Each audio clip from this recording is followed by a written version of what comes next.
la joie simple et vraie que confère l'examen médical. Une IRM rime avec un moment de quiétude. Vous en doutez? Laissez-moi vous convaincre. Jeudi dernier, on y est, the D-Day. 3 semaines que je l'attends, ce rendez-vous. Ça va être rapide, ils m'ont dit 15 minutes max. Tranquille. D'abord, vous remplissez un formulaire certifiant que vous ne portez pas de pacemaker ou quoi que ce soit de métallique dans le corps. C'est ce qu'a fait ma voisine à la lecture de la ligne. Avez-vous des restes d'obus? Des obus? Toujours la même. N'est-ce pas hilarant, vraiment? Elle a envoyé, très fière d'elle, à l'assistante qui riait à gorge déployée de la chute de cette blague succulente. Je me balade toujours avec un obus dans le sac. Abruti, ce n'est pas parce que tu viens pour tes problèmes d'hémorroïdes que d'autres, ailleurs, ne connaissent pas l'enfer de la guerre et ne conservent pas des vestiges de celle-ci en leur sein. Je vous avais prévenu, un bonheur simple que le climat joyeux qui règne dans une salle d'attente médicale. On meurt d'impatience rien qu'en attendant de passer l'examen, puis en attendant les résultats, mais on baigne dans une atmosphère guillerette géniale. Après avoir gentiment patienté, ce qui est le propre du patient, étymologiquement parlant, la fonction première est annoncée, donc arrêtons de nous étonner d'avoir poireauté 1 heure chez le médecin, s'il vous plaît. Un peu de sérieux, soyons cohérents. Après avoir patienté, donc, nous sommes invités à nous dévêtir dans un ridicule espace. Qui n'a pas sautillé sur une jambe en tâchant d'ôter son pantalon rapidement? Et oui, on vous attend. Et manqué de se casser une jambe? Pas bien grave, au moins il y a des médecins, et ils pourront vous dire dans la foulée s'il s'agit d'une foulure ou d'une fracture. Bref, vous êtes là à gigoter. Bah oui, pieds nus sur le stratifié en plein mois de janvier, il caille grave. Attendant le signal de l'assistant pour vous rendre sur l'échafaud. Ce vestibule représente alors l'antichambre de l'enfer médical.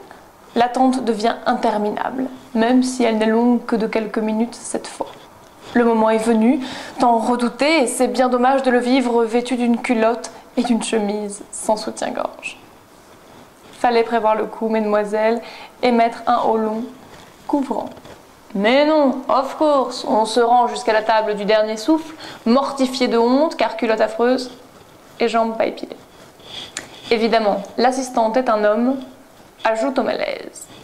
Il fait semblant, bien élevé ce garçon, de ne pas voir l'état désastreux de vos jambes, alors qu'il vous sangle à la table.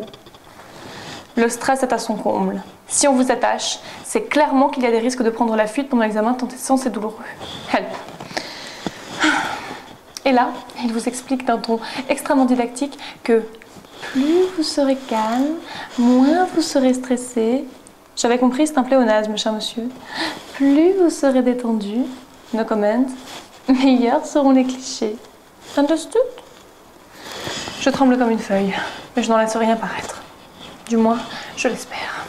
Je suis au bord de l'apoplexie. Mon angoisse atteint un niveau paroxystique lorsque le grand dadais me demande si je suis claustrophobe. Je réponds non. Pas un petit nom, attention, un nom franc et massif, un nom sonore, un nom sûr de lui, bref, un nom qui en impose. Pourtant, il me glisse une poire dans la main, pas pour combler une faim intempestive, mais au cas où vous seriez finalement claustrophobe, au cas où vous changeriez d'avis. Je lui rétorque. Ça arrive souvent, lui. Quelquefois. Je suffoque. L'air n'emplit plus mes poumons. Ma gorge se serre, ma langue devient pâteuse, et si j'avais été debout, j'aurais pu affirmer que le sol se déroubait sous mes pieds. Bon, vu que j'étais attachée, je n'ai pas pu me sauver en courant, mais je vous le confie, ce n'est pas l'envie qui m'en a manqué. Le jeune homme finit par me donner un casque, car la machine est très bruyante, car ce sera plus confortable pour vous. Mais ne vous inquiétez pas, ça va aller. M'inquiéter, moi, c'est la meilleure. Il manquerait plus que ça. J'ai le vague à l'âme, mais il est déjà trop tard. L'assistant a disparu. Je reste avec mes poils et ma culotte de grand-mère, mes alliés dans la galère. La table se met à bouger. Je recule. J'entre dans la bête. Je ferme les yeux et tente de me raisonner. Faut dire que la musique du casque n'aide en rien à la relaxation. Insupportable, géniarde, elle m'agace plus qu'elle ne me détend. Elle me fait penser à ma petite cousine. Bon, alors que la table bouge de nouveau pour me ramener à l'air libre, j'adorerais vous dire que j'ai dormi. Entre nous, cette séance de torture m'a plutôt hérissé les poils et je contiens difficilement une envie psychologique, réflexe conditionné, de faire pipi. Attente. Un siècle plus tard, le petit assistant vient me chercher à nouveau dans la salle d'attente, cette fois-ci pour que je m'entretienne avec le médecin. Il nous laisse en tête-à-tête. Mademoiselle, vous n'avez rien de grave, annonce le radiologue en guise de préambule. En fait, pratiquement rien. Rien? Rien? Je l'exhorte à revoir les clichés et son jugement, mais il est implacable, je n'ai rien. Je me jette dans ses bras, l'embrasse, puis à la vue de sa mine renfrognée, je m'écarte, je pleure un coup, je pousse un cri de joie strident et m'en vais, le sourire aux lèvres, payer la modique somme de 275 € à la secrétaire. Bah oui, pour qu'on me dise que je n'ai rien, ça fait un peu cher le diagnostic caduc. En même temps, je savais bien qu'il n'y a pas lieu de s'inquiéter. De toute façon, j'étais hyper zen. Et hop, encore un petit coup pour le trou de la sécu.